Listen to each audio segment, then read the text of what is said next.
when I decided to make that huge change, I knew that I needed to make drastic changes. Yeah. One, move back to my mom's house. Yeah. Two, I took an oath of celibacy. Yes. Let's talk about that. An oath of me? Yeah. I am Latina. I got needs. This is what I used to say, right? Okay. Now I'm just like...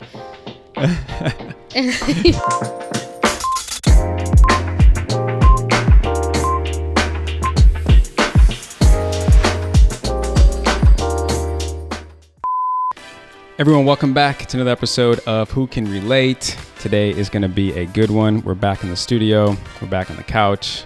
We're back with another incredible guest that has an amazing story. I have to say this also, Gabby. I can't not do it. I can't not do it. Let it out. Let me introduce you guys to how I know her as Salsa Gabby, a.k.a. my wife's imaginary friend, like when you were children. I met Gabby, I think, in 2020. And so 3 years, too long. Yeah. So Miss Gabi Lopez, welcome to the show. Thank you so much for having me. Appreciate you coming on. Yeah. Yeah. So I think you were with Shay the day I just spontaneously called her. Yeah, I honestly remember we were on the treadmill at LA Fitness. Yeah. And she's like, so this guy, Justin. Oh, That's wow. when I first heard. I'll never forget that day. And I'm just like, oh, cool. There it goes. Losing another friend. Exactly. Yeah. And God, that was, 2017. And then I had heard about you. We had tried to meet up a couple times. And then 3 years later. During a pandemic, I found out you do exist. Yes. You're welcome. So, yeah. Okay. So a little bit of an intro on you. Actress, model, entrepreneur, all things that we do here in LA. Yes. And a little bit more background that you can give. Where are you from? Anything else you want to add? Well, I was born in Mexico, but raised in California. Okay. They brought me over, swam over, about the age of 3 years old. Mm-hmm. And I've just been here since then. Super, super old school type of family, type of vibe. But yeah. Yeah. Cool. I was in LA 14 years. Oh, wow. Yeah. Okay. Well, we're going to get into all of it. And the main thing that we're going to be talking about today is rediscovering you. Dun, dun, dun. Dun, dun, dun. Exactly. I'll throw that in the edits.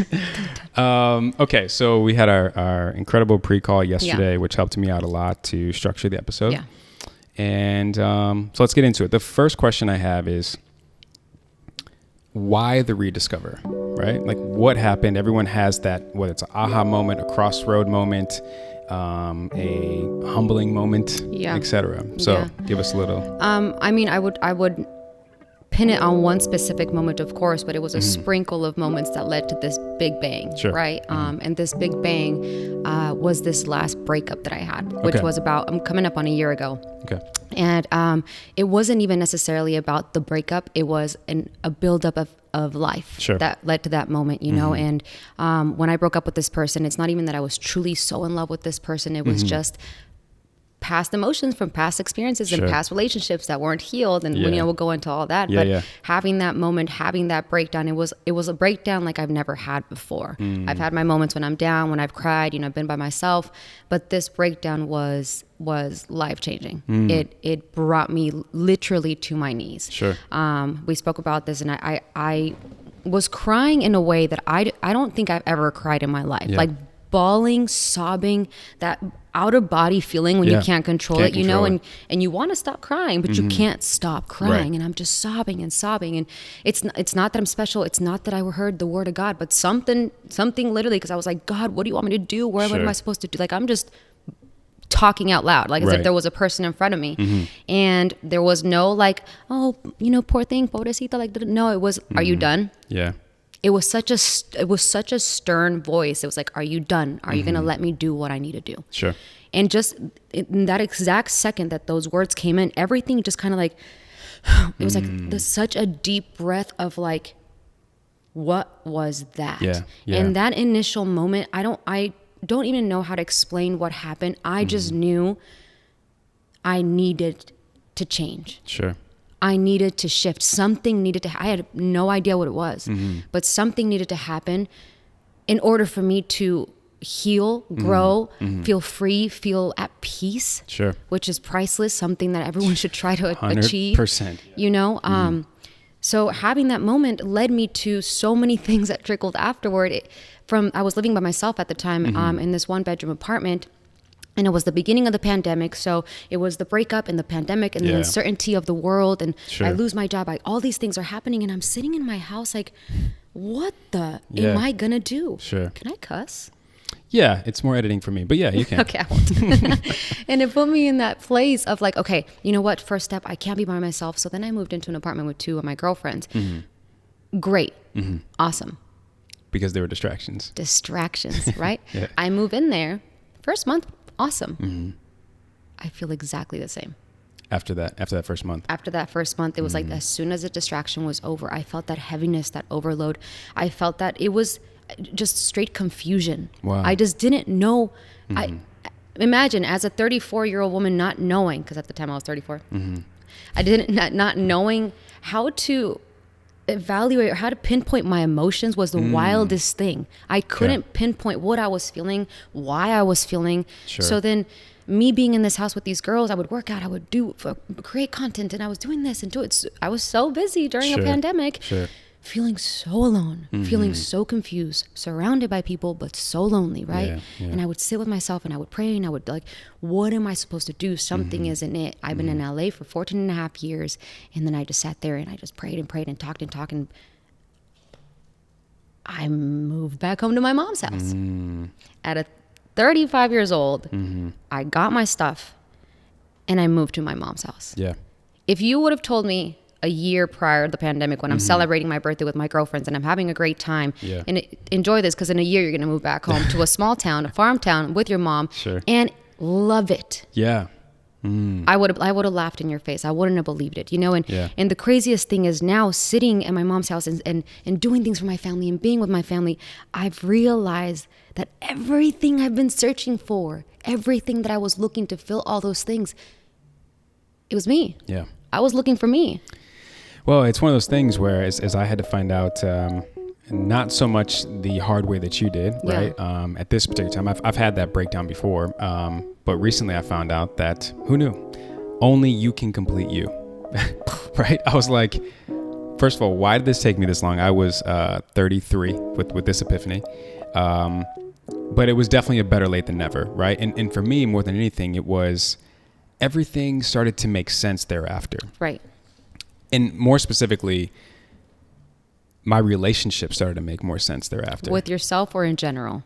With myself, and then definitely with my people in my life. Yeah. So we'll start with my wife. And that was something that I didn't really know that she was needing me to be more of, kind of thing, right?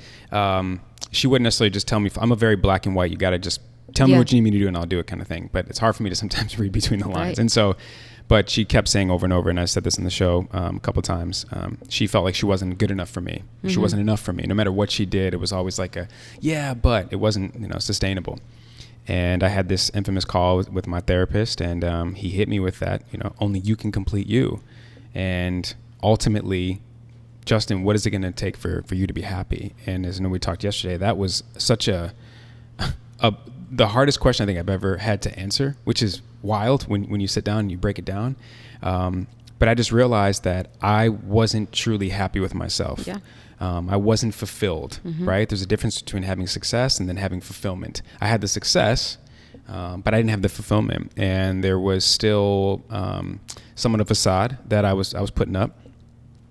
It's hard back then it was hard for me to admit when I was wrong. It was hard for me to admit that I had fallen on my ass. Ego. My ego.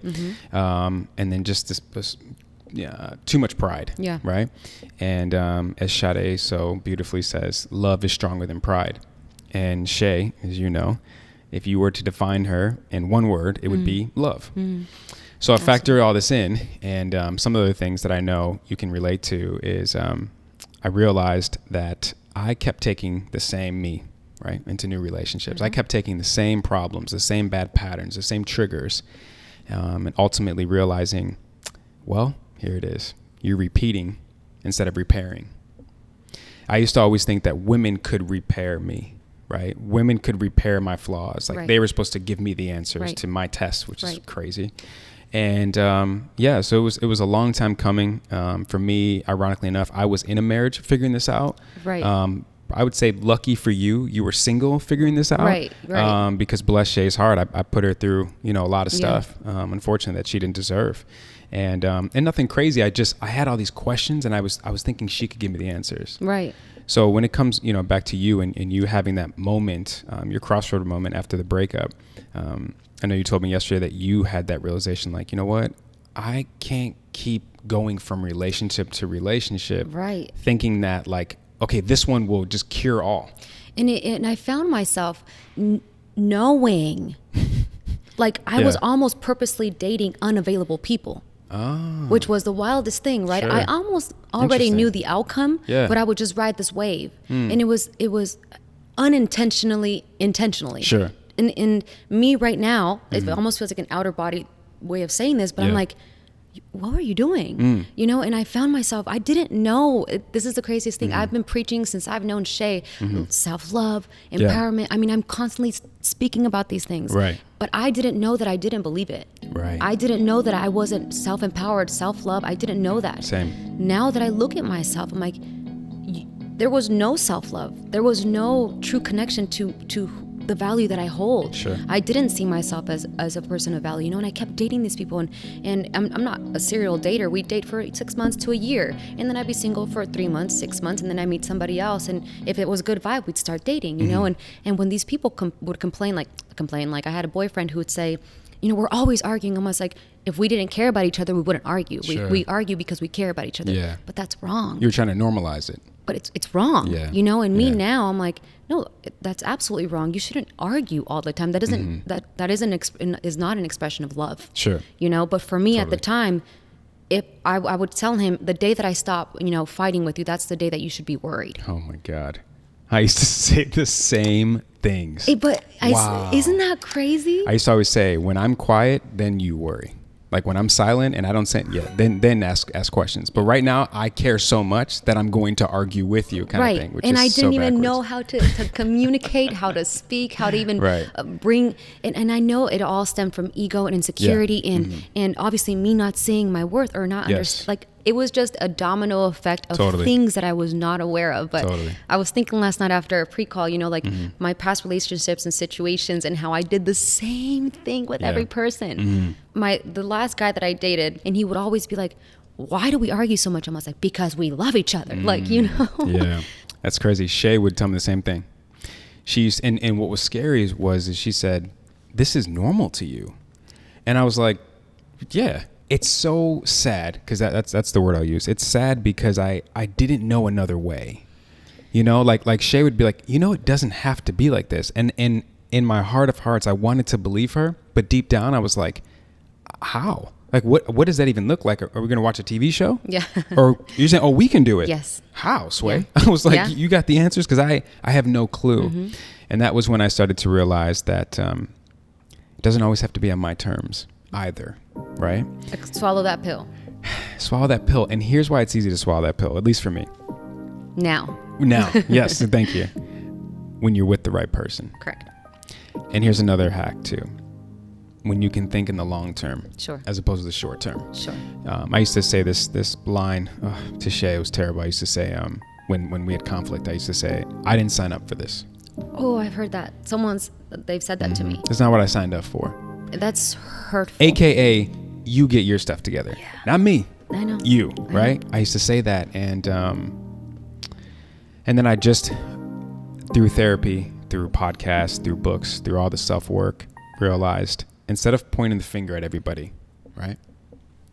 I need to point the finger at myself. My mom used to always say, point the finger, right?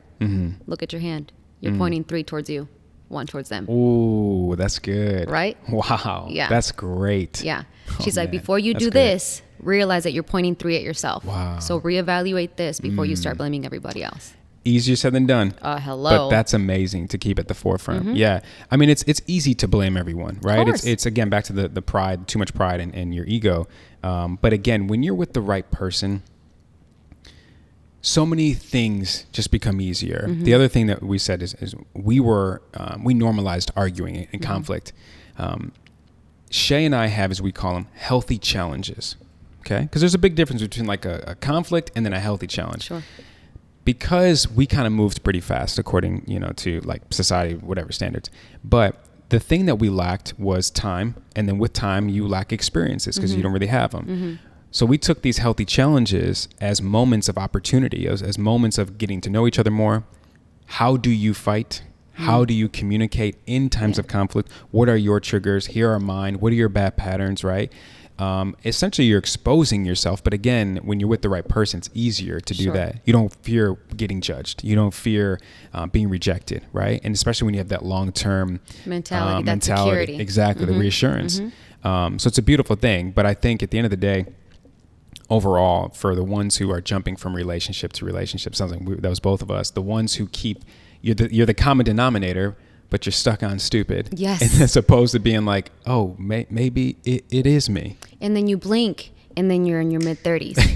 Okay? Right, exactly. And then you're like, okay, I got to grow up. Totally. It's time. Totally, yeah. It's time. Yeah. It comes to a point where you have to realize that you're the common denominator. And yes, you're fighting against your ego, how you were raised, the way that you were expressed love. It's not that they didn't love you. It's that that's what our parents knew. Sure. That's what they could give us. Yeah. So now we're having to battle with, okay, let me heal this before I bleed on my kids or my future husband or my friends or anybody. Yep. Well, it's a situation where, as I've said before, everyone's got their own different upbringing. Sure. Those are the cards that you were dealt with. But they're not the ones I'm going to be playing in the game. No. I'm going to switch up. What's the Uno card where you can swap your, you know what I'm saying? Yep. That's going to be me. Right? Yep. You know what I'm saying? Yeah. But here's a question that I have for you, and it's for myself too, and everyone listening and watching. Why now? Why now, right? You said you're in your mid-30s. I'm in my mid-30s. Why now? Because a lot of the stuff that we're talking about, we were somewhat aware back when, okay? Whether it was from exes telling us, friends telling us, family telling us. But why all of a sudden does it just click now? I just feel I'm more receptive to everything. I'm more receptive to criticism. I'm more receptive to somebody telling me that, that's not right. Sure. Even though if I tell you this is green and you're like, no, it's blue. I'm like, okay, it's blue. It could possibly be blue. Whatever. I've just gotten to a point now where I see things through a completely different lens than I did even at the beginning of my 30s, my mid 20s, because everything has just shifted to the point where if I know that I want to get to have the life that I want, which is a husband in a healthy relationship, I need to stop now and I need to make myself completely whole, completely healed. And I'm not going to be 100%. Right. There's still going to be triggers from whomever comes into my life that I'm going to have to, flow with. But I'm just at the point now knowing that I have to change and make drastic changes in order to get what I want. I think that is a huge testament to self-awareness. Yeah. Acceptance, right? Accepting that you're not perfect, or maybe you're not who you thought you were. And it's not you, just in general. And then also it's just maturity, right? It's taking those lessons back to that and those healthy challenges or bad challenges. Because the worst arguments, the worst challenges, the biggest blow-ups are the biggest lessons. Yes. They're the most, they're the easiest way to be exposed. Yes. But it's the maturity factor that you have to insert in the time of conflict where you're like, there's something here for a reason. Let me try to grab the lesson. Right? That's how you can glass half full it. But I feel that, and I'm grateful for the podcast like this because most people won't do what we're doing. Right. And I pray and I hope that people see this and say, you know what, let me just pause. Right. Let me pause my life and make that change. Sure. Because my biggest thing is I don't want to turn 40 and be single. That was my biggest thing. Sure. So I pray and hope that people reflect. Well, I think the pandemic hopefully did that for a lot of people. Massive right? pause. It did that for me. And I just, oh my God, I was in therapy like 3 days a week. Awesome. I was like obsessed with it. Awesome. Again, books and podcasts, and just because I finally started to get answers to these questions, Sure. I started being able to dissect, assess, and reevaluate my feelings, because I had these feelings in my 20s and it was foggy. It didn't really make sense. Sure. And as I got older, for me, as I've said a couple episodes ago, there's a click for men when they hit 30 for whatever the hell reason. And I hit that click, and that's when it kind of all started. But the pandemic was a way to hit the pause button, knowing everyone had to hit the pause button, right? Because we naturally try to keep up with everybody, as we'll talk about soon. We try to keep up with everybody based on Instagram, with social media, whatever. And I was had this feeling of like, well, everyone's just kind of sat down right now, you're right, deliberately. And what am I going to do with it? I want to come out of this thing better than I entered it. Yeah. And whether that's mentally, physically, emotionally, so better husband, better father, whatever. This was like okay, let's take an inventory check on myself and let's get it together. Because if not now, when? You said something about you don't want to pass this down to your kids. I have a daughter. She's 13. God help us. I try to do everything I can to not pass down things. I always say I parent based on what I didn't have. Sure. I parent based on my parents' mistakes, right? Like I know what not to do. Sure. What to do is still a little foggy. I'm like figuring it out, but I definitely know what not to do. Sure. So again, but I hopefully everyone, like you're saying, watching or listening can take this one, because it's not too late. It's never too late, right? Take this moment to hit the pause button, take that hard look in the mirror, reassess, sit with your feelings, and get this in solitude. Don't distract yourself. Don't load all this stuff up on your plate. Yeah. Because ultimately, even if you do it at the surface level, it's not going to last. No. As you noticed, you were a month in, you're like, oh, I'm good. I'm fine. I got my girls with me. I'll work on some stuff, whatever. But you were just so busy and you didn't get to the roots, plural, of the problems. Right. Yeah. And I think, it all started, like I can say the pandemic, but when I said sprinkles of it started, I moved back from Miami in 2015, I believe, right? And I hit the ground running. I had just come out of another breakup. You're welcome. I get it. Another breakup. And I hit the ground running because why? Let's distract ourselves. Let's not feel. Let's just go because you're fine. You're a strong woman. I've always been like an empowered, strong woman. Baby girl, you need to heal. Okay. You're running. So hit the ground running. I opened my salsa nights. I was working. I was training. I was doing all this stuff. I was taking acting classes and auditions and blah, blah, blah. Boom. I booked BET. Right? Yeah. I was like, oh my God, I booked BET. Cool. Filmed it. Cool. Yeah. Saw myself on a huge network show. And I was like, why don't I feel anything? Like I'm talking like nothing, right? If anything, kind of like empty. Sure. So fast forward, still busy, still pushing, blah, blah, blah, blah. Finally finished this film that I've been working on I led this entire film, blah, blah, blah. You can stream it everywhere. During the pandemic, we went to Chicago and you see it in the big screen, blah, blah, blah. I'm sitting at the drive-in because we can't be in theaters. At the drive, and I'm looking at myself in this massive, and I'm, no joke, it's going to sound awful, but almost kind of like bored. And I'm sitting there almost mad at myself. Yo, I'm getting to do something that people dream of being able to do. The lot was full of cars and I'm looking back and I'm looking up and I'm like, what is it? Yeah. Why? And then boom, I got my new car because I've always wanted this car, right? I got this new car. Guess what?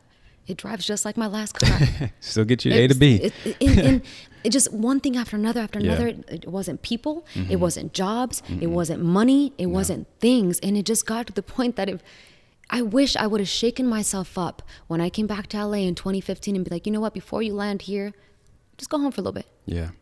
Because I wasn't home at my mom's house for not even a month when I realized, oh my God, I'm fulfilled. I mean, fulfilled. Sure. From head to toe. Yeah.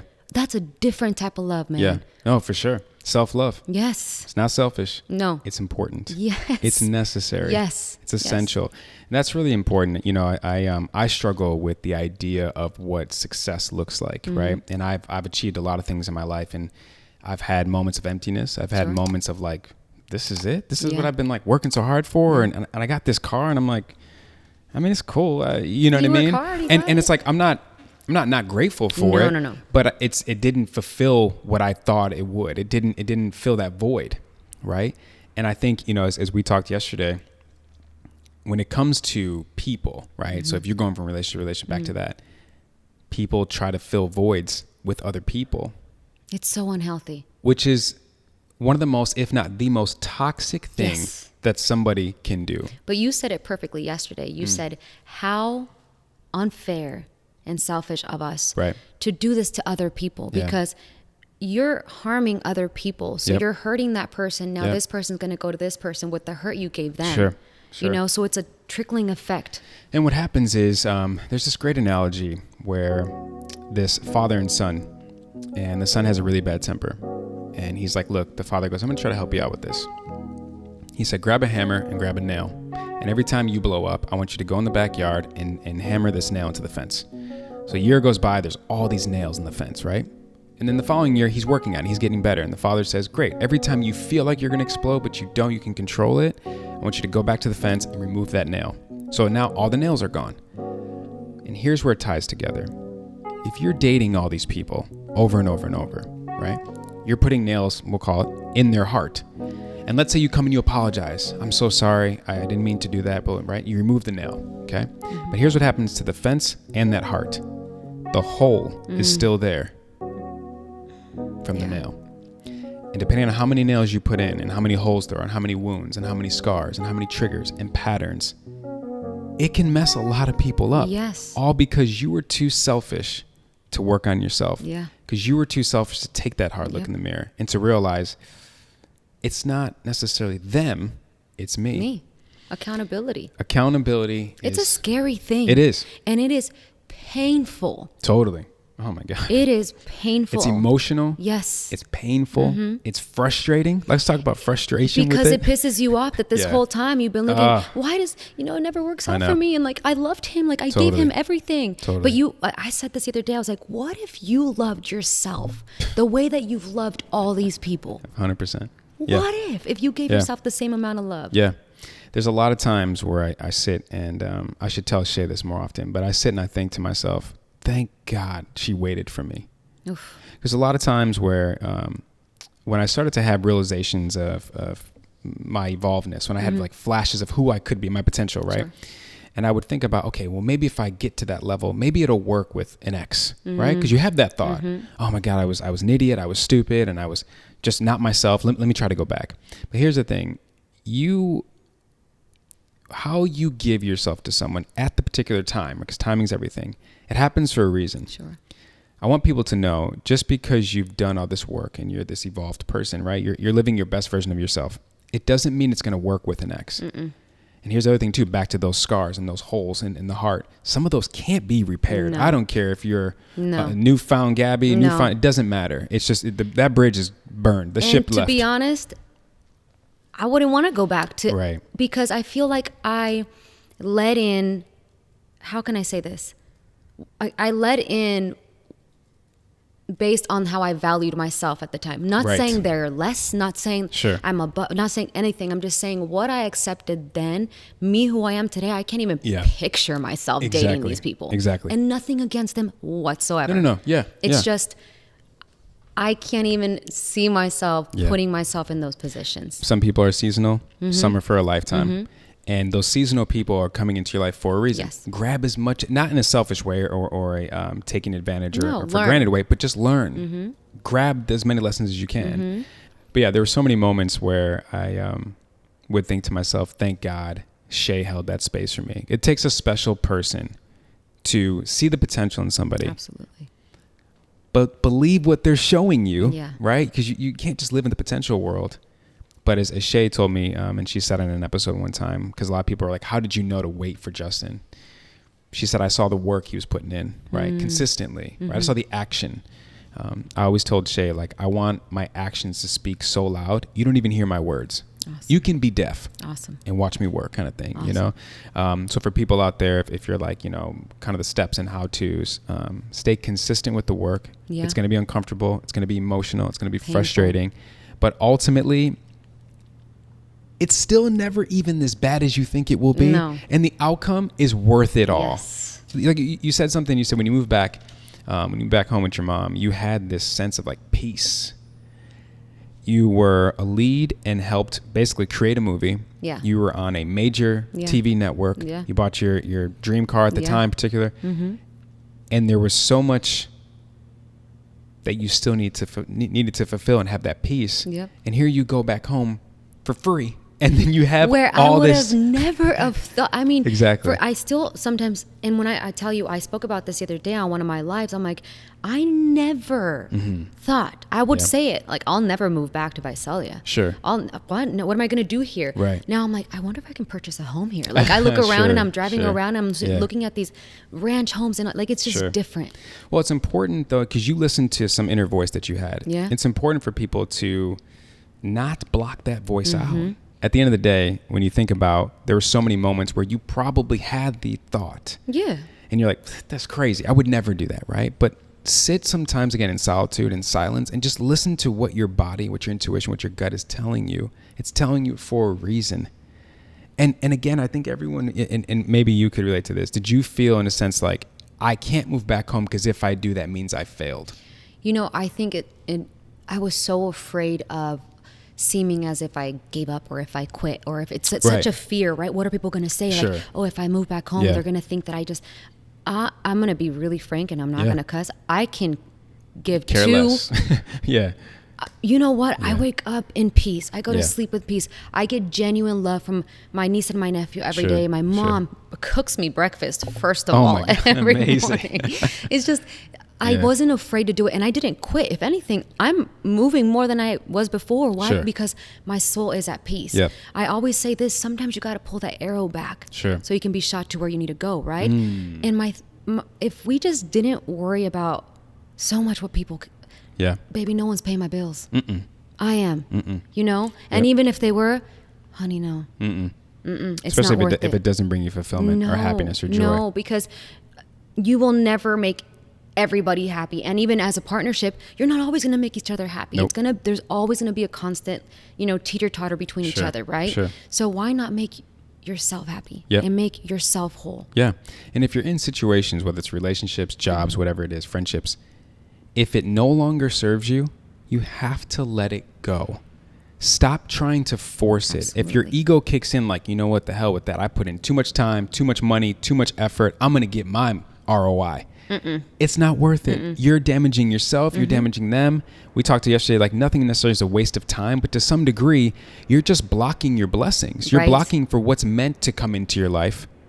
Because you're stuck on stupid. Well, call for lack of a better term. And to kind of bring it back a little bit, when I was dating all these men, now I think about myself like, how long have I prolonged my future husband from getting to me?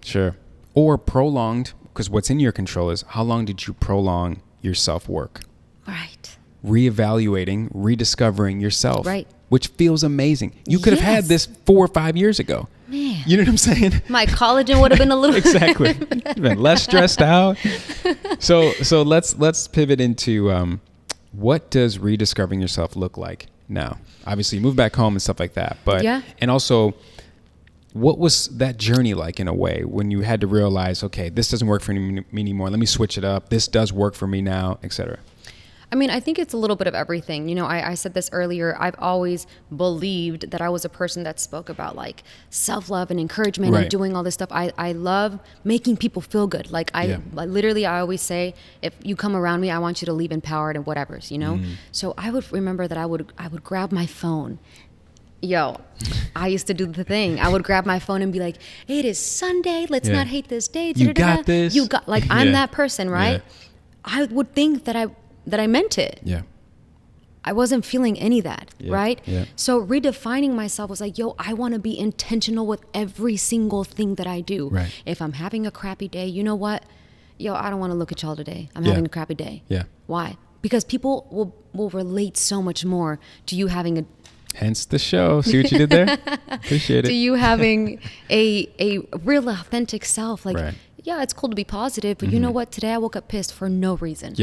You know? So I just wanted to redefine myself and be more intentional with every single thing. Be who I was claiming to be.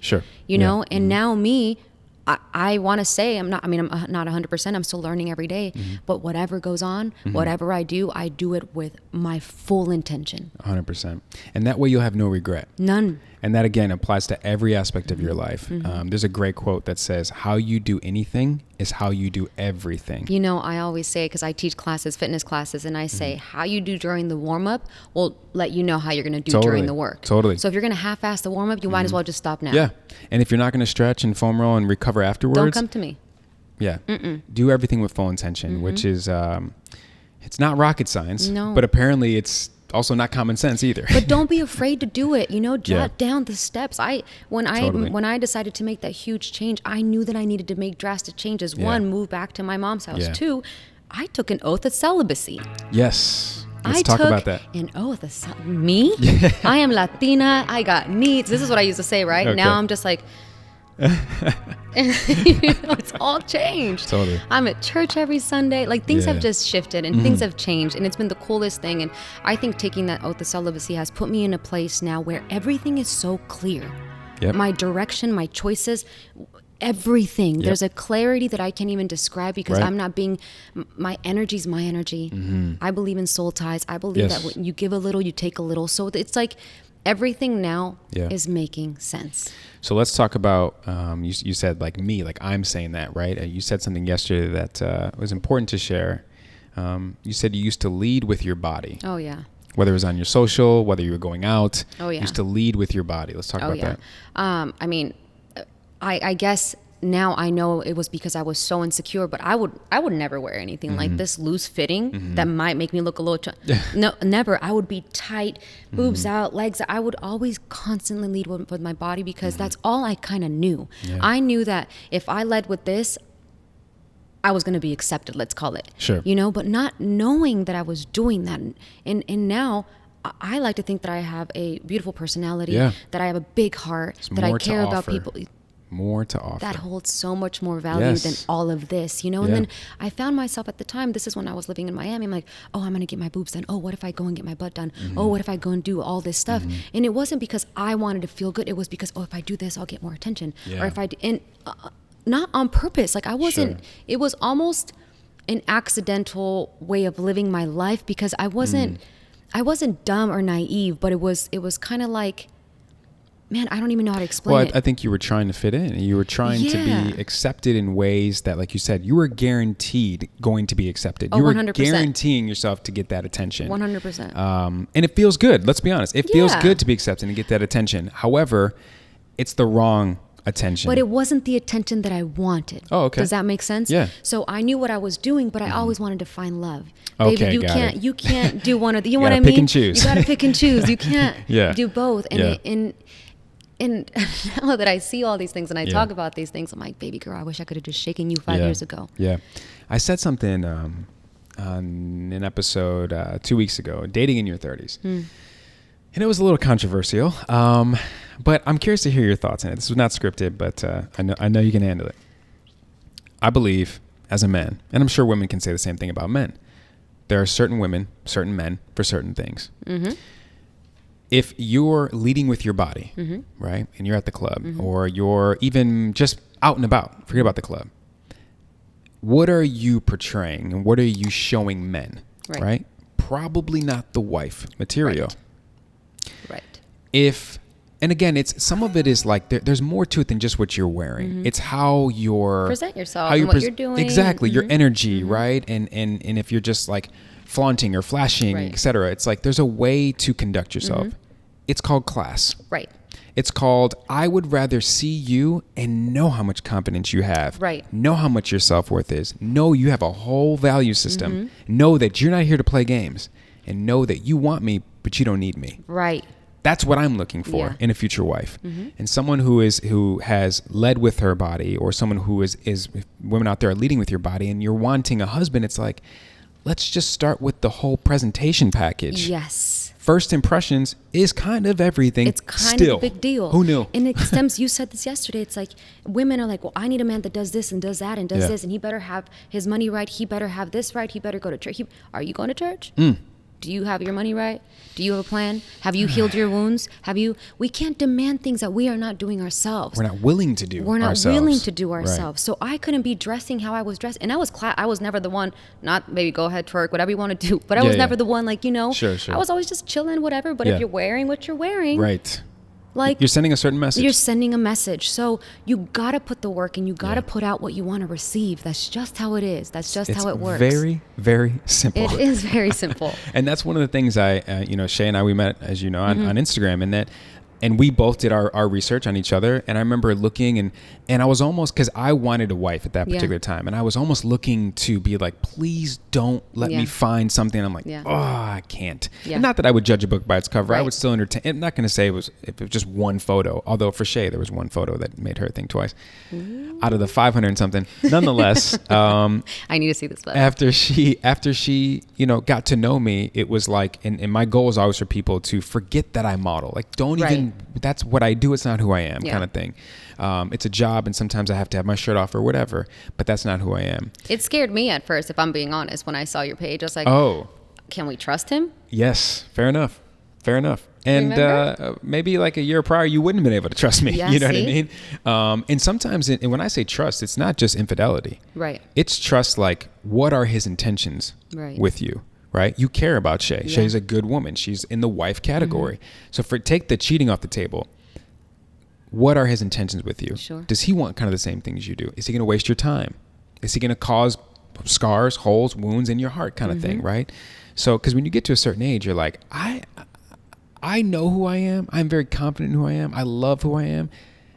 I'm not trying to go down some 20-something-year-old relationship. No. There were times where I've talked to some of my friends that are going through things in a relationship, and I said, that's like boyfriend-girlfriend stuff that you're dealing with. Not on some grown woman, grown man, like, let's date with intention of marriage stuff. This is like some boyfriend stuff, girlfriend stuff. Oof. You know, and I spoke about this the other day. I was telling you, I went on live and I was talking about relationships and stuff like that, and someone said, who hurt you? Right. Remember? Yeah. And I was like, when he said that at first, I was like, like I wanted to bite. I wanted to bite back, and I was like, take us down a notch. Yeah. I hurt me. Right. They didn't hurt me. Because what you allowed. I know. Let's go into that, because this will tie beautifully into self-worth and what it means to you now, where you prioritize it now, and then where you did back then. But I've been saying here recently, people treat you how you allow them to treat you. Well, let's stick with the relationship part of it. What does self-worth mean to you now? Again, where do you prioritize it now as opposed to back when? I mean, now it all just falls back down to my peace of mind, my peace of my everyday, right? Sure. So self-worth is anybody that comes into my life, we're no longer taking from each other. Right. And that's the biggest thing for me. We can't be taking. Right. So for me, self-worth now is put things of value. And obviously, like, the beautiful part of you and Shay is she held on, right? So I know that can be a possibility. Sure, totally. But does the person have value to be able to stay? Right. Cool. Back then, I know that I was allowing people to have all of me and them not having to do anything. Right? I told you the story. Say that again, please, Gabi. That's really, really, really powerful. Please say that again. I was allowing everybody to have all of me, and they didn't have to do anything. And the thing is, I was giving all of me, and they were taking all of me. Right? Willingly sucking me dry. Selfishly sucking me dry. And then they'd leave me tethered in whatever it is the saying. Yeah. And I would sit there and just be like, you did this. Right. You let them take it. You know, you want a man that's going to buy you flowers and open your door and you blah, blah, blah, blah. But my own self-worth was so crappy that I just allowed it and constantly allowed it. I went to a table read not that long ago, and I told you this, you know, this guy was there and he's married, or his girlfriend, or, you know, and we get to the table and I'm standing by this chair. He pulls a chair and I was like, oh, okay. So I'll just go to the other side. And he looks at me so, like, confused. And I was like, it was the most awkward, like, 1 second. And he's like, it's for you. And I'm like, wait, you pulled the chair out for me? Yeah. And he almost looked at me like a sad puppy. Like, he was just, I was like. Because he knew. But then that just kind of like punched me, because I'm like, Gab, what have you been doing for the past 30 years of your life? Like, what are you, the man just pulled the chair out and it took my breath away. And he wasn't hitting on me because he had a girl, you know what I mean? Yeah, he just was being himself. He was just being himself. There's, Shay said this recently, you want to try to have at the forefront when you're dating, don't just date someone who's going to be better than your ex.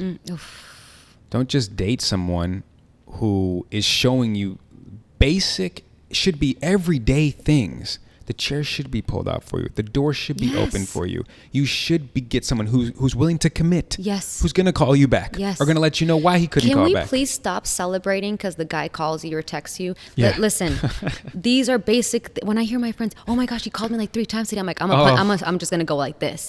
Stop celebrating things that are supposed to happen when someone's into you. Yes. He's taking you to dinner. Cool. Isn't that what happens when people court you? Why is that not normal? Why is that we like celebrate breaking a news? phone call. We celebrate a text. We celebrate a late night thought. I know. But one of the things that I think is really admirable that you've shown here today is that your willingness to take accountability. As you said, you realized that these people were men included, were treating you how you allowed them to. And you, instead of pointing the finger at all of them and blaming them and being upset with them, you're like, you know what? I, again, am the common denominator here. I can take full accountability for my actions that no one necessarily forced me to give and give and give. And I did that willingly. And it's beautiful, again, that you can take accountability, because that in itself, and accept it and become aware of it moving forward, that in itself is probably more than half the battle moving forward for ultimately what you're trying to achieve and what you're trying to evolve into and what you're trying to, more importantly, attract. Yeah. Because once you're very clear on your self-worth and your value system, watch what you bring into your life. Oh, I've seen it. And even if you slip up, right? Because we're all human. Yeah. Watch how short your fuse is to be like, yeah, I'm good. As opposed to 2 years it takes you to figure out, I'm good. Yeah. Because that's how sure you are of yourself. That's how much you love yourself.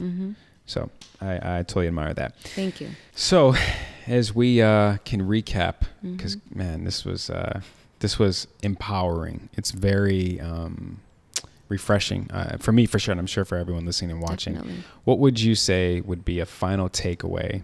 And I have one too. If you want me to go first, I can. But if you want to go, a final takeaway, just an overall, if you can just pick something you really hope resonates with people. Go first. Okay. For me, it would definitely be control what's in your control. All the way back to the beginning of the episode of taking accountability. That's in your control. Yeah. Reassessing. That's in your control. Sitting in solitude. Sitting uncomfortably with what you know you need to start working on. That is in your control. And then ultimately following through consistently with the action, with the work. And then just be patient with yourself. And it's okay to forgive yourself, because you will mess up, right? Let's be honest. You're going to mess up. But here's the thing. Your mess ups now are only going to lead you to continue on the right path that you're trying to go down. Those are the lessons that you want, right? They're going to be the good lessons, not the hard lessons, so to speak. And I think the other thing too is love yourself. Yeah. At the end of the day, love yourself. Just love yourself. Again, it's not rocket science. We're not breaking news here, but I think it's forgotten a lot of times. Back to the comparison thing, with society. Comparison is the thief of joy. The sooner you can love yourself, here's what happens. People now know how to love you. You now know what to ask for in love. Right. Here's what I need. Here's how I need to be loved. Right. Here's what I'm looking for love. Right. And you can allow love in, and you can give love. Without you loving yourself, you won't have any of those things. No. I had to learn that the hard way. Same. The hard way. I didn't feel worthy of certain things. Right. As much as I was asking for things, I deep down knew, but if I were to have them, can I handle that? Right. Kind of thing, right? I was almost self-sabotaging myself in dating, because I was dating women who weren't available, or who at the end of the day just weren't looking for what I was. And I was like, okay, this is fine. This is going to sound really bad, but back when I knew I could practice on their heart. Terrible to say, but it's the truth. I knew it's dope that you can sit here and say that. Yeah. And I know a lot of men can relate to that, and whether they want to admit it or not, but I was ultimately, now I realize in hindsight, I was practicing on their heart. Wow. I'm like, let me just, not like, let me see how I can mess up their heart or their life, but just like, let me just try and see if I can be in a committed relationship, which is like, in a certain degree, I had good intentions, but here's where I messed up. I would stay too long, and I would continue to lead them on, and I would continue to give false promises. I would overpromise and underdeliver, practicing on their heart. Oof. Yeah. Man, I dated a few of those. That sounds familiar. That wood wall he talked about? Yeah, all those holes. Yeah, for sure. But yeah, so final takeaway. I guess the biggest thing is we're looking for progression and not perfection, right? Ooh, yeah. And that's a constant. And if I can say anything, is listen to that little inner voice. Yeah. Really sit with yourself. Stop putting people, places, things, and just sit with yourself and really reevaluate yourself. Because if I could have knocked some sense in me at 5, 10, whatever it was, and really listen to my voice instead of being distracted by everything because I was hurting, not knowing, I just want people to, if you're in a relationship and you're unhappy and everything seems to be going wrong, reevaluate it. Yeah. Readjust. Don't be afraid to be alone. I promise. I always say I prefer being alone than being in a situation that is going to make me miserable for the rest of my life. And what you're saying, which is great, let me just add to that too. you need to listen to what you need, and then don't be afraid to ask for it. Yes. Communication is key. Communication is key. Okay, time for the fun. You did great. You can sit back now, relax. Here's the rapid fire questions. I'm going to respond in Spanish so he doesn't know. Yeah, I'm like, ¿qué? Monday? Okay, first question. What advice would you give your teenage self? Run. Just go back to Mexico, baby. Go back. And I asked this question, again, my daughter's a teenager officially. Yeah. I know that there's a lot of things that I won't understand. Yeah. I will try to listen, whether it's with my heart, my ear, or my mind. But this I will replay back and kind of give to her. Not just no pressure. Yeah. No, yeah. Okay. Hey guys. No, honestly, I think that I would definitely say I wish I would have found someone to guide me better. Okay. Like a mentor? Like a mentor or someone that I trusted that I could go to with certain things. Yeah. I wish that I would have been not so naive, I guess. So I wish I would have just been in a place where I would have paused more. Sure. Listen more to my mom, listen more to I know it sounds so silly, but they do know what they're talking about. Yeah. And I know that I'm just like, oh, you're just this. They're really they were trying to protect me, and they were trying to I wish I could just sit me down, hold my hands and say, baby girl, you're going to be okay, but you need to not go the way you're going. Yeah. You know, which don't be so free with your body. Don't be so free with who you allow in your life. Yeah. Be more limited to your space. Right. To what you want out of life. You know, and I know that as a woman and a young woman, there's pressures to show and to be, because everyone at 13 years old is now showing their bodies. 13s look like 18-year-olds. I know, I'm sorry. That's all right. It's scary. It's okay. I know it's scary. It is. My niece is 8, and I look at her and I tear up and I get a knot, and she's not even mine. And I'm like, baby girl, but I do this with her, right? And I break everything down to her. And I did have this conversation with one of my best friend's daughter. She's 13, and I say, don't do what your friends do. Yeah. Just don't.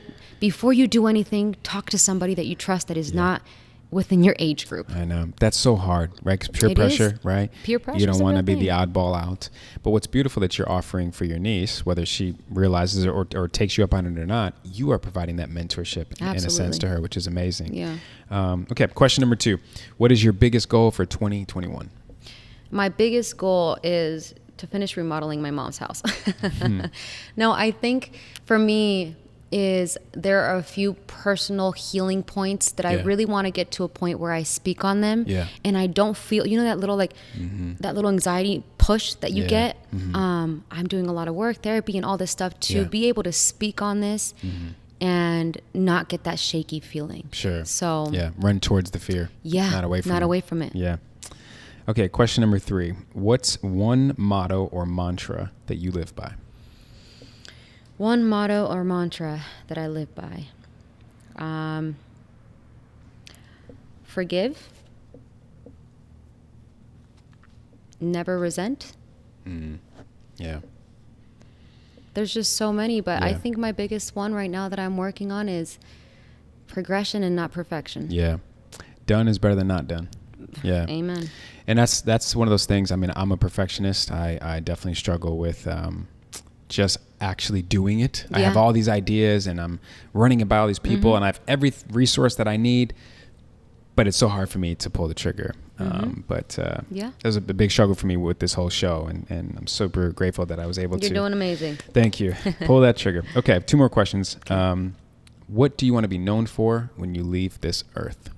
So think legacy. I just really, my biggest thing is, so I teach these workout classes for pretty much nothing, and when I get those phone calls, I even get choked up about it now. These people are telling me, like, you saved me through a pandemic. Yeah. You pulled me out, changed my life. Like, I want to be known. I don't care about anything. I just want you to know that she loved me. She cared about me. She didn't even know me, but she really cared about me. I want people to know my heart and know that there are good people out there with good hearts. There's some great men. There are some great women. Everyone's not from the same basket. And I just want to be remembered for someone that constantly opened up my arms. Yeah. That's beautiful. That's beautiful. That's it. That's more or less me. And hence this show. When I go live, I try to go once a week. I've been moved to tears like 2 or 3 times just by people's stories and in whether what they're going through, and I try to help or what I've helped them with already through the show. And I'm like, it's the biggest humbling feeling that you have, and you realize like I'm one person, but God, can I impact in so much more than I think. You just made me like the fulfillment that we've been searching for in shows, movies, cars, material things. Yeah. I'd have to hit a Zoom button. I know. Who knew? I wasted too much money and too much life. when you give back, how much that then you receive, which is kind of funny. Last and final question for you: what do you admire most about you? I never stop. And I'm not, this isn't one of these situations, but I've had a wild life. Another time, another story. But I've lived a lot of lives, and like things you only read in books, like, you know, and I am so grateful for, and I present this to me because this is my life. Like one, my faith, I'm so thankful for the strength and the relentless that I have, that, man, I will fall. Yeah. But then I'll be like, all right, baby, come on. Yeah. You know? Yeah. Because for me I'm so grateful to live, and I'm so grateful to wake up every day. And I always say this, when you wake up in the morning, what's the first thing you do? I don't want to get up. Yeah. Mm-hmm. So did you already start off your day? Or you just start distracting yourself. Yeah, man. Yeah. Why don't you wake up and be like, oh shit, I got another day. Yeah. I get another day. Yep. You know? Yep. It's one of those things. I read this book called The Magic, and it's 28-day practice on gratitude, and the second day is you have a mantra for the day, and then obviously I've implemented it for my life. But every single day I wake up, the first thing I do when I open up my eyes is I say, "Thank you for allowing me to wake up today." Yes. Thank you for the gift of health, for keeping me alive. Yes. I take my left foot, set it down, my right foot, set it down, and in each foot I say, thank you and thank you. And it's just, awesome. It's one of those things where, you know, life is short. We all know that. The pandemic showed us that how important our health truly is, and how vulnerable it can be taken away just like that. Absolutely. So, yeah. Okay, last thing. For every episode, I always end with acknowledging my guest. So sit back, relax, and enjoy the words of affirmation. Is this tequila or is this water? Yeah, exactly. Just vodka. Okay. I want to acknowledge you for, funny enough that you said what you admire most about you, but your tenacity, you know, your willingness to never give up, your ability to be transparent, honest, and truthful with yourself. I can relate to you on so many levels. When we called you, and Shay and I called you and put you on speaker, I started to relate then, our pre-call yesterday, and even now. You remind me a lot of me when I was on my journey. And one of the things that was a big thing I knew I needed to change, I said in my About Me video, and I thought it was important to give to people. I had this facade. Yeah. I had a really hard time letting people see the real me. I was so controlling of what I wanted you to see me as, perceive me as, and just know me as, unfortunately. So there is so much admiration that I have for you to say enough is enough. Thank you. If not now, when, kind of thing. It's extremely admirable to talk about the journey that you're currently on, the progress over perfection, right? Yeah. This is part of the process. This is part of the progress. Yeah. A lot of people either A, won't even choose to go through it, or B, talk about it while you're going through it. Right. This is very vulnerable for you to do this. This is it's not I'm easy. Fine, y'all. Yeah. You just pass out when cameras stop rolling. But this is hard to do. Yes. It's hard to do. But I so appreciate, and I know everyone watching and listening will, your willingness to do this. And last but not least, back to the acknowledgement. I just am super grateful for you to be in Shay's life. Oh, this is where I cry. Yeah, this is where I cry.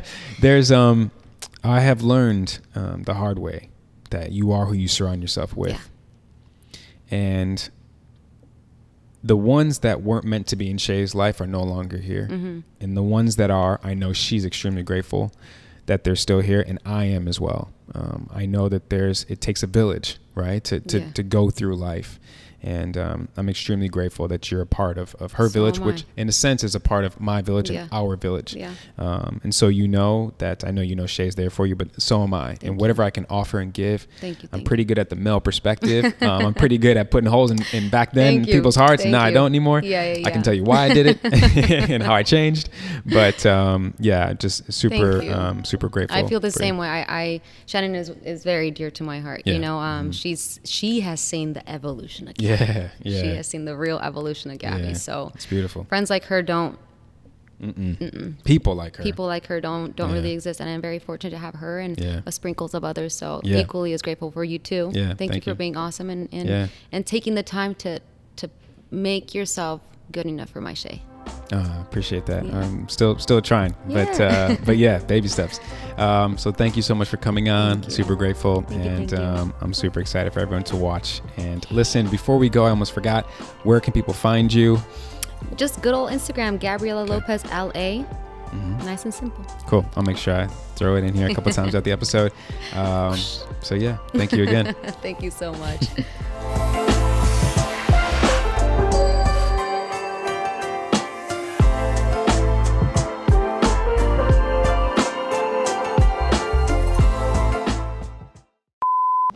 Let's set some intentions.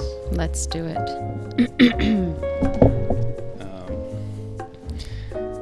The goal is to help out as many people as possible.